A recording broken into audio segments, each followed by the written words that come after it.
Okay, welcome, Beth Bacon. It's been a long time since you and I have had a chat. How have you been? Yeah, thanks, Sharon, for inviting me. It's great to talk to you and see you. You're very welcome. We have off screen at the moment quite a few participants, and I did a little survey before you came on. Half of them have tried, have considered whether they should self-publish or publish, roughly. And the other half are here, I think, just because your story sounds interesting, and there's some picture book authors amongst them. So I have lots of questions to ask you tonight. And I think I'm going to lead off, actually, with, for those of you who don't know, that Beth started off with two self-published books, two self-published titles, and then got picked up by HarperCollins just recently. And her HarperCollins book, I Hate Reading, just came out on June 16th, so only 2 weeks old. So I want to explore all of this with you. But let's start with the very first book, the book no one wants to read. So first of all, just quickly, all your books are in this reluctant reader kind of theme. What inspired that? Did that come out of like a family situation, or?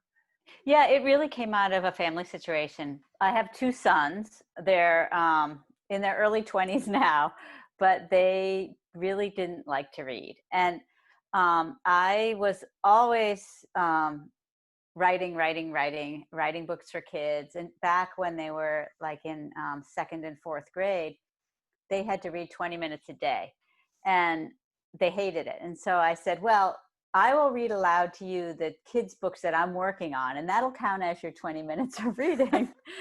And at the time, I was working on a book about a cat that can predict baseball games, which I thought was really amusing.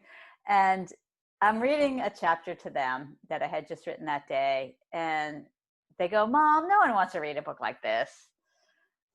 What kids really need is a book called I Hate Reading.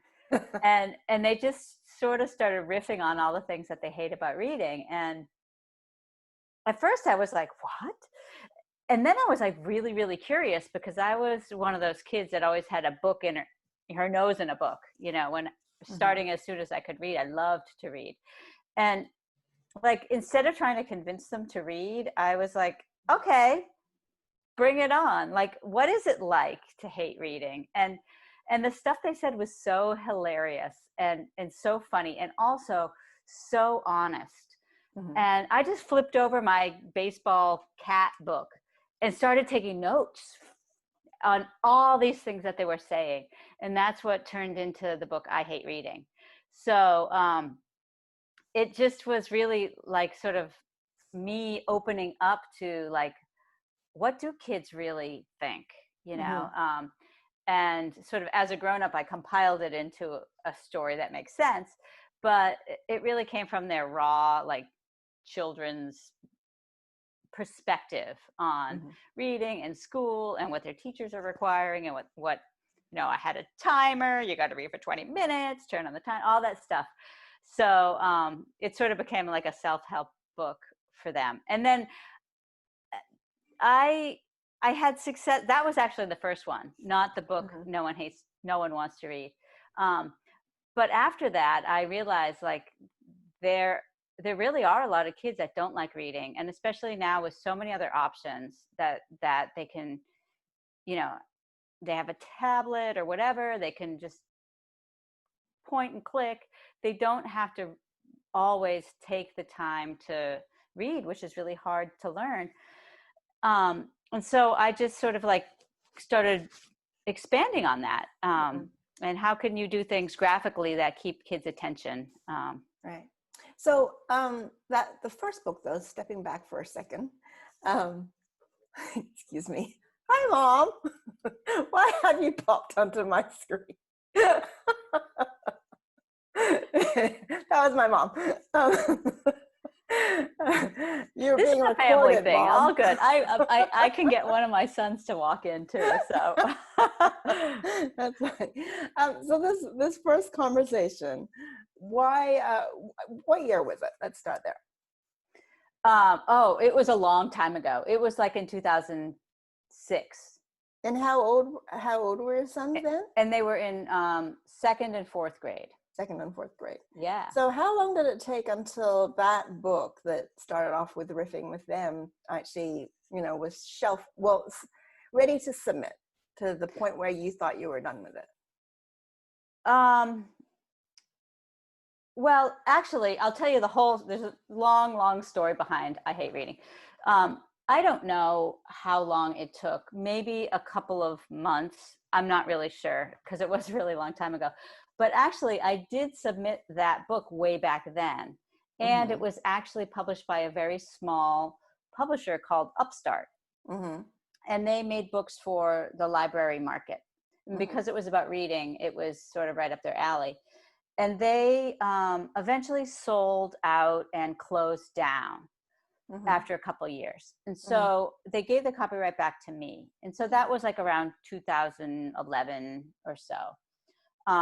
Anyways, all this time I'm still writing, working on my stuff. But I wasn't able to get anything else published. And in 2014 to 2016, I went and got an MFA in writing for children. And I was still working on my middle grade novels. And I was very frustrated at the time because I just couldn't get any traction. And it was hard and long to write these novels.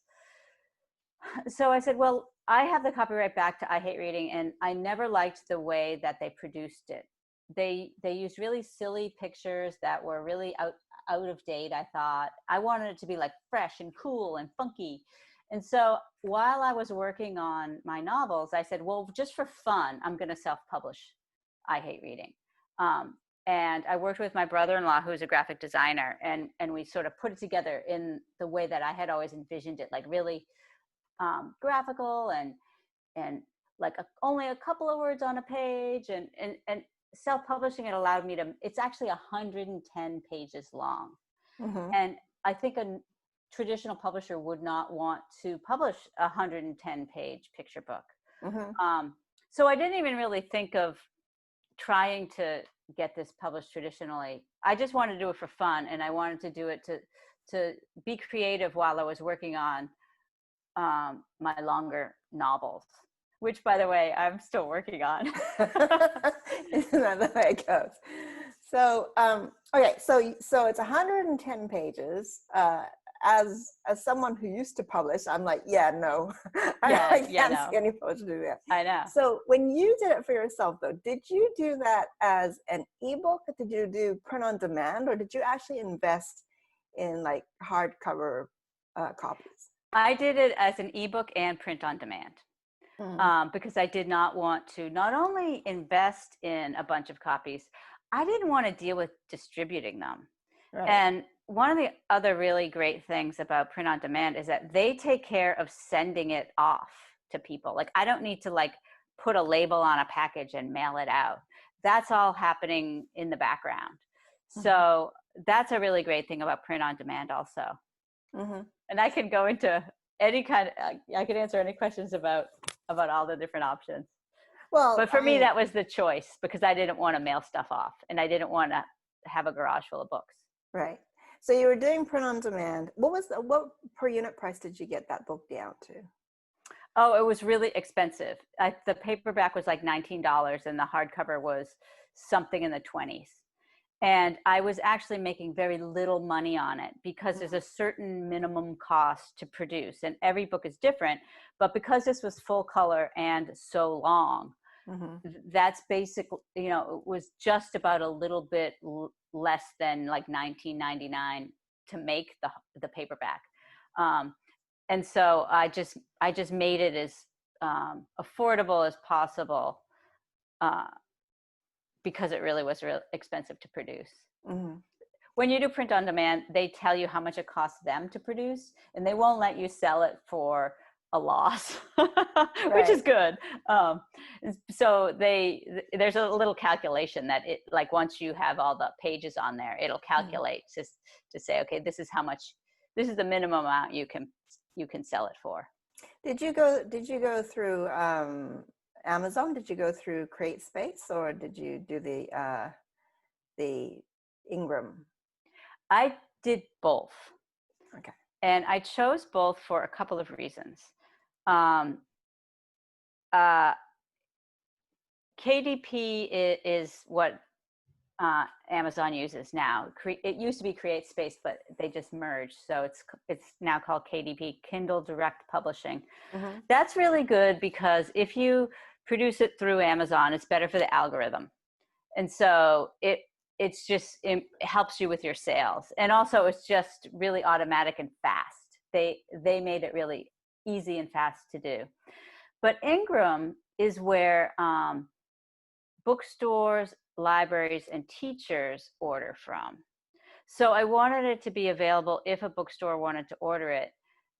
Generally, they have accounts with Ingram, and they prefer to use their account, especially teachers. Like their school libraries say will have it's set up so they don't have to pay with their own money. So that's what you can do both, and Mm-hmm. it works out well. So the big hurdle, though, for most people who do the ebook POD route is that you still need to get the market pull, right? You need someone to know about your book to go ask Ingram for it or to go onto Amazon to look for it.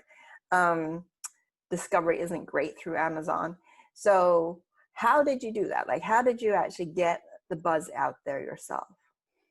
Yeah, it is a lot of work. And I don't really know why, but I like really studied the algorithm from afar as like a customer and a writer. I don't really know anything inside, but I watched how it worked.